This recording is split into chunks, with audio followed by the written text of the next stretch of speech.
Hello and welcome to pro learner. স্বপ্ন তোমার, দায়িত্ব আমাদের। প্রত্যেক দিনের মতো আমি রানা মণ্ডল তোমাদের প্রিয় class GK of the day নিয়ে হাজির। আজ ক্লাস নাম্বার 19।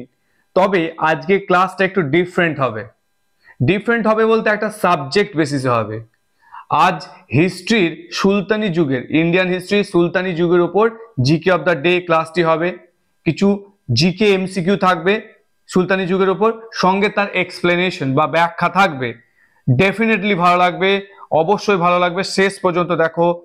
আর এইগুলো আপকামিং যে পরীক্ষা রয়েছে আপকামিং, যেমন ডাব্লিউবিসিএস, মিসলানিয়াস, ডাব্লিউবিপি, কেপি প্রভৃতি পরীক্ষার জন্য ব্যাপক গুরুত্বপূর্ণ হতে চলেছে। তাহলে শুরু করা যাক ভারতের ইতিহাস সুলতানি যুগের উপর জিকে অফ দ্য ডে। প্রথমে একটা এমসিকিউ নিয়ে নেব। আরবদের প্রথম সিন্ধু জয়, আরবদের প্রথম সিন্ধু জয় কত সালে আরবরা সিন্ধু জয় করে? এখানে সঠিক উত্তর হবে 712 খ্রিস্টাব্দ। 712 খ্রিস্টাব্দে আরবরা প্রথম সিন্ধু জয় করে। এবার দেখতে হবে এই আরব আক্রমণ সম্পর্কে আমাদের একটু জানতে হবে।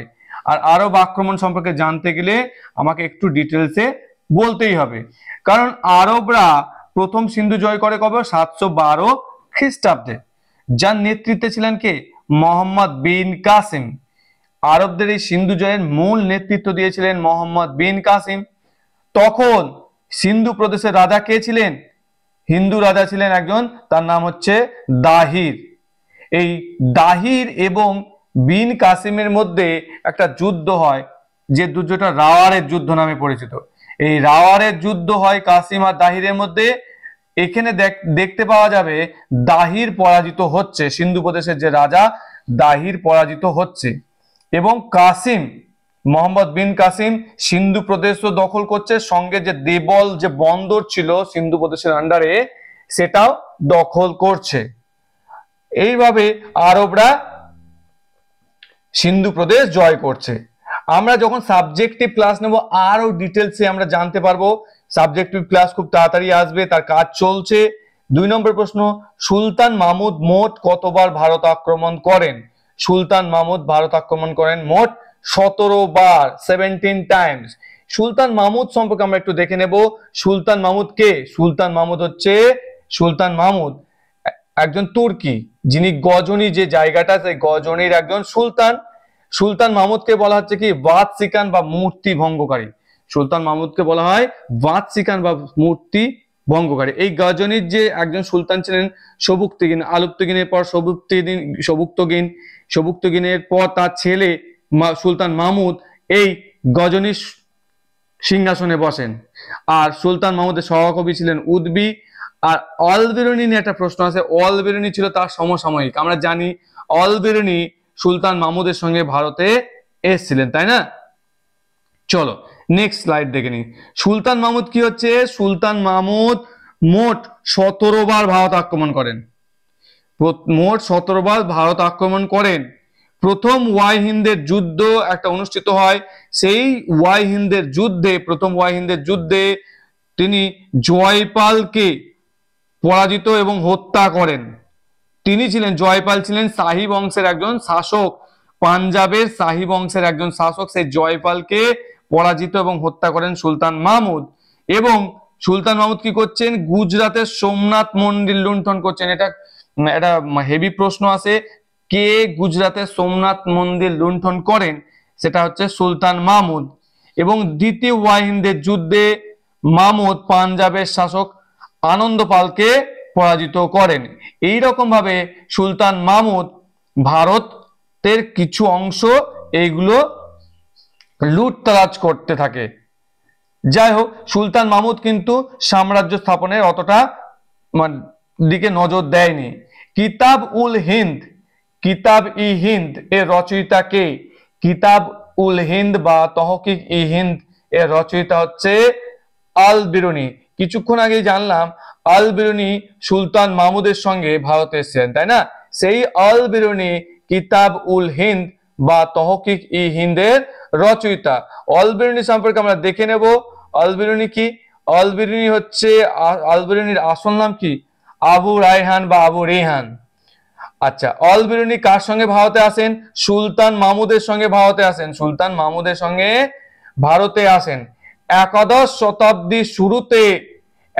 শতাব্দীর শুরুতে তিনি ভারতে আসেন এবং সুলতান মাহমুদের সঙ্গে এসে তিনি একটা বইও লেখেন, যার বইটার নাম হচ্ছে কিতাব উল হিন্দ বা তহকিক-ই-হিন্দ।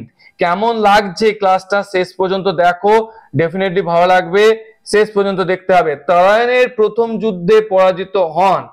তরায়নের যুদ্ধ ভারতের ইতিহাসে একটা গুরুত্বপূর্ণ যুদ্ধ। এই যুদ্ধটা হয়েছিল মোহাম্মদ ঘুরি এবং পৃথ্বীরাজ চৌহানের মধ্যে এবং পরাজিত হন মোহাম্মদ ঘুরি।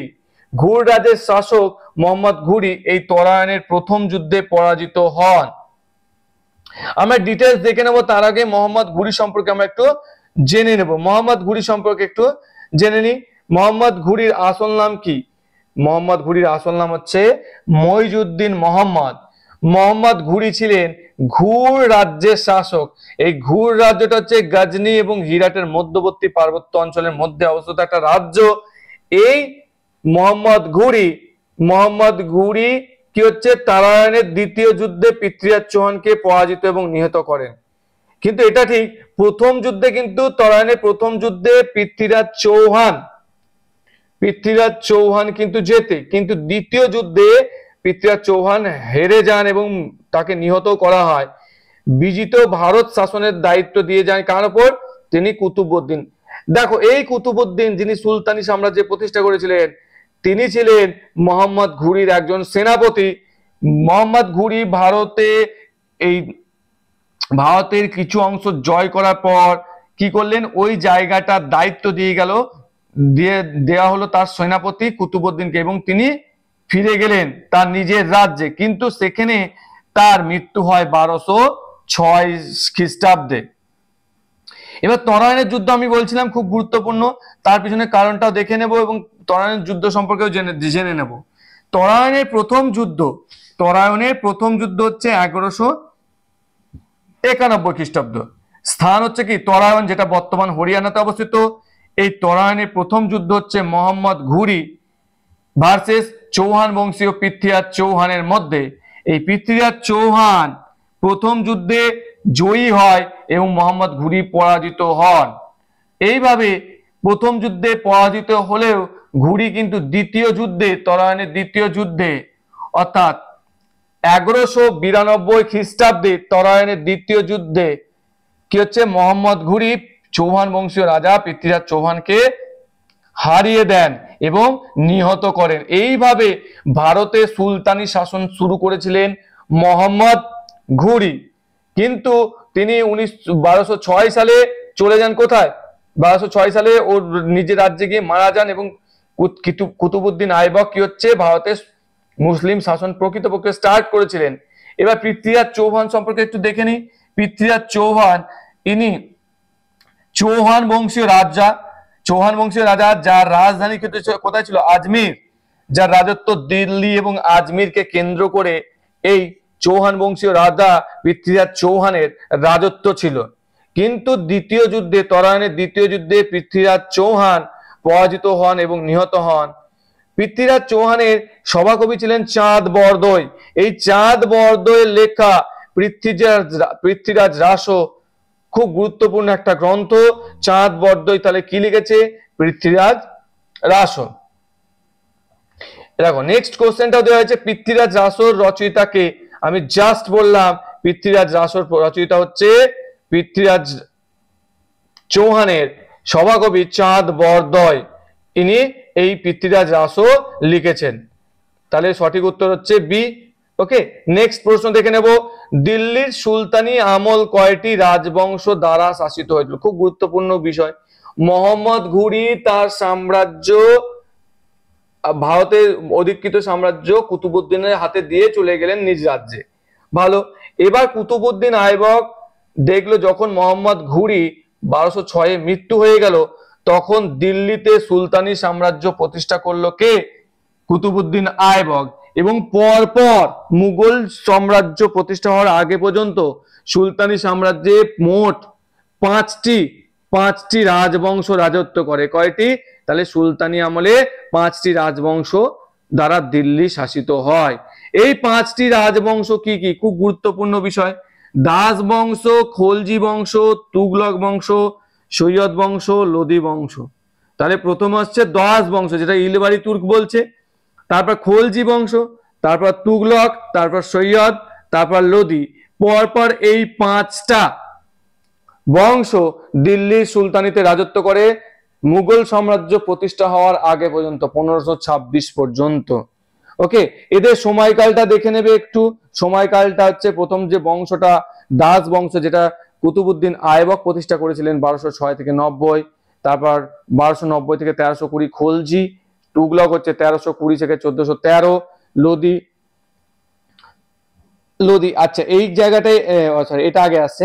সৈয়দ বংশ 1414 থেকে 1415 এবং সবার শেষে 1454 থেকে 1556 হচ্ছে লোদি বংশ, শেষ বংশ।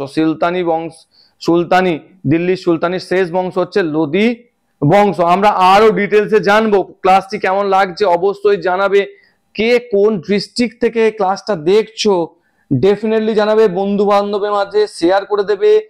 আমি চাই এই ভিডিওটি সবার কাছে পৌঁছাক, যারা সিরিয়াস স্টুডেন্ট অ্যাটলিস্ট তাদের কাছে পৌঁছা, আমি এটা চাই। যদি ভালো লাগে অবশ্যই শেয়ার করবে, আমাদের একটু উৎসাহ দিতে গিয়ে অবশ্যই শেয়ার করবে, কমেন্ট করবে। দিল্লি সুলতানি তথা দাস বংশ বা ইলবাড়ি বংশের প্রতিষ্ঠাতাকে আমি এখনই বললাম, দিল্লি সুলতানি তথা দাস বংশের প্রতিষ্ঠাতা হচ্ছে কে? কুতুবউদ্দিন আইবক। কুতুবউদ্দিন আইবক যিনি মোহাম্মদ ঘুরির একজন দাস ছিলেন, কৃতদাস ছিলেন, তিনি মোহাম্মদ ঘুরির মৃত্যুর পর দিল্লিতে দাস বংশ বা ইলবাড়ি বংশের প্রতিষ্ঠা করেন কুতুবউদ্দিন আইবক। এবার দিল্লির দাস বংশ বা ইলবাড়ি বংশ সম্পর্কে জেনে নিই। এর প্রতিষ্ঠাতাকে কুতুবউদ্দিন আইবক কত সালে? 1206 খ্রিস্টাব্দে দিল্লিতে বা দিল্লি সুলতানিতে দাস বংশ বা ইলবাড়ি বংশের প্রতিষ্ঠা করেন কুতুবউদ্দিন আইবক। এই কুতুবউদ্দিন আইবকের রাজত্বকাল 1206 থেকে 1210, যাকে লাক্স মানে কুতুবউদ্দিন আইবকের যে উদারতার জন্য তাকে তার একটা উপাধি দেওয়া হয়েছিল, তার লাক্স বংশ বলা হয়। তিনি ছিলেন মোহাম্মদ ঘুরির দাস, তিনি ছিলেন মোহাম্মদ ঘুরির দাস। মোহাম্মদ ঘুরির মৃত্যুর পর তিনি দিল্লির শাসনভার আর গ্রহণ করেন। তিনি কুতুব মিনার নির্মাণ করেছিলেন, আড়াই দিন কা ঝাউপড়া নির্মাণ করেছিলেন এবং মোস্ট ইম্পর্টেন্টলি লাহোরে তিনি চৌগান বা পোলো খেলতে গিয়ে ঘোড়া থেকে পড়ে গিয়ে মৃত্যু হয়। ক্লাসটি ডেফিনেটলি ভালো হবে, এফেক্টিভ লাগবে। অবশ্যই লাইক করবে, সাবস্ক্রাইব করবে, বন্ধুদের মাঝে শেয়ার করবে। রাজত্বকাল 1206 থেকে 1210, লাক্স বক্স বলা হচ্ছে। ওকে, কুতুবউদ্দিন আইবক সম্পর্কে দেখে নিলাম। দুর্ধর্ষ মঙ্গল নেতা বা চেঙ্গিস খাঁ কোন সুলতানের সময় ভারত আক্রমণ করেন? খুব গুরুত্বপূর্ণ কোশ্চেন। একজন দুর্ধর্ষ মঙ্গল নেতা ছিলেন, তিনি হচ্ছেন চেঙ্গিস খাঁ। চেঙ্গিস খাঁ একজন জালালউদ্দিন মঙ্গাবনী বলে একজন আছে, তাকে মানে ধরার জন্য তিনি চেস করেছিলেন এবং ভারতে এসে পৌঁছান এবং ভারত আক্রমণ করেন। তিনি ইলতুৎমিশের সময় ভারত আক্রমণ করেন।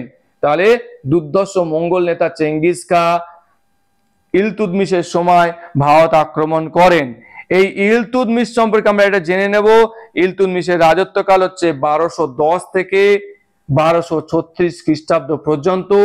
ইলতুৎমিশ কুতুবউদ্দিন আইবকের কৃতদাস প্লাস জামাতা, আর এর রাজধানী ছিল দিল্লিতে। তিনি স্থানান্তরিত করেন রাজধানী লাহোর থেকে। চেঙ্গিস খাঁ যখন ভারত আক্রমণ করে হচ্ছে এটা হচ্ছে 1221 খ্রিস্টাব্দ। ইলতুৎমিশ একটা বড় ক্রেডিট, তিনি ইকতা প্রথা চালু করেছিলেন, অর্থাৎ কর্মচারীদের নগদের পরিবর্তে এই ইকতা প্রথা চালু করেছিলেন, ইকতাদারি সিস্টেম। তিনি 40 চক্র বা বন্দেগান ই চাহেলগান অর্থাৎ 40 জন তুর্কি অভিজাত লোক নিয়ে এই 40 চক্রের স্থাপনা করেছিলেন ইলতুৎমিশ। তিনি টঙ্কা বলে একটা মুদ্রা, যেটা রূপার মুদ্রা, এবং জিতল বলে একটা তাম্র মুদ্রা তিনি চালু করেছিলেন। ওকে, নেক্সট বিষয় দেখে নাও। 40 চক্র বা বন্দেগান ই চাহেলগান গঠন করেন কে? জাস্ট বললাম, এটা হচ্ছে ইলতুৎমিশ। ইলতুৎমিশ হচ্ছে 40 চক্র বা বন্দেগান ই চাহেলগান গঠন করেন, যেটা হচ্ছে 40 জন তুর্কি অভিজাত সম্প্রদায়ের লোক নিয়ে গঠিত হয়েছে। আচ্ছা, ইকতা প্রথা কে চালু করেন? ইকতা প্রথা চালু করেন হচ্ছে ইলতুৎমিশ। আরো ডিটেলসে এই বিষয়গুলো আমরা জানতে পারবো। তোমাদের যে সাবজেক্ট বেসিসে টোটাল এলাবোরেট বা ব্যাখ্যামূলক ক্লাস হবে, তখন সঙ্গে থাকো। চ্যানেলটিকে অবশ্যই বন্ধুদের মাঝে শেয়ার করবে। আর কে কোথা থেকে ভিডিওটি দেখছো অবশ্যই জানাবে কমেন্ট বক্সে। ভালো লাগলে অবশ্যই কমেন্ট করবে, সাবস্ক্রাইব করবে। ধন্যবাদ। আর প্রত্যেক দিন সন্ধ্যা 7টার সময় এই ক্লাসটা হয়, 7টার সময়। ওকে।